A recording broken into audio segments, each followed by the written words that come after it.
Officials have announced plans to dispense COVID-19 booster shots to all Americans. The plan calling for the third dose 8 months after you get your second shot. News 4 has team coverage for you tonight. We're going to begin with our Gabriella Vidal talking with St. Louis City and county officials about their plan to dole out booster shots this coming fall. Gabby? With immunocompromised residents already signing up to get that third dose of the COVID-19 vaccine. We're also learning that residents who got their shot at least 8 months ago, like nursing home residents, could be among the first to get in line for that booster shot. Especially with the new Delta variant and, what that's happening and starting to affect a lot of long-term care communities. It's great news that, they are going to be offering a booster and anything that's going to help protect these residents. The executive director of the Missouri Assisted Living Association tells me they plan to follow the state health department's lead on how third doses of the Pfizer or Moderna vaccine will be distributed among nursing home residents and staff.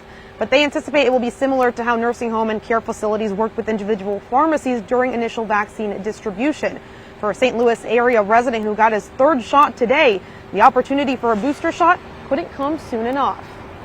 Being a transplant patient and having compromised immune system, I have a lower efficacy with the vaccine than most people, so a booster will help me get closer to 100%.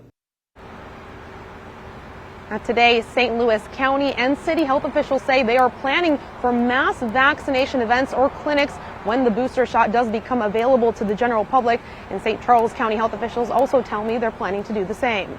Live in downtown, Gabriella Vidal, News 4. And as the push for boosters comes from the government and the medical community, the reality is this: all the COVID vaccines are still not fully approved yet by the FDA. So I asked a Washington University doctor if that, plus the reality of a third dose, is adding to some people's hesitancy. I think the public perceives it as if it were not fully tested. Clearly, these vaccines have already been fully tested, or else they would never receive their EUA indication in the first place. The full approval is more of a logistical thing. I think the real world experience clearly shows that the vaccine is both safe and effective. And Dr. Kim, who you just heard from, says he's already administered the third vaccine dose to many of his immunocompromised patients.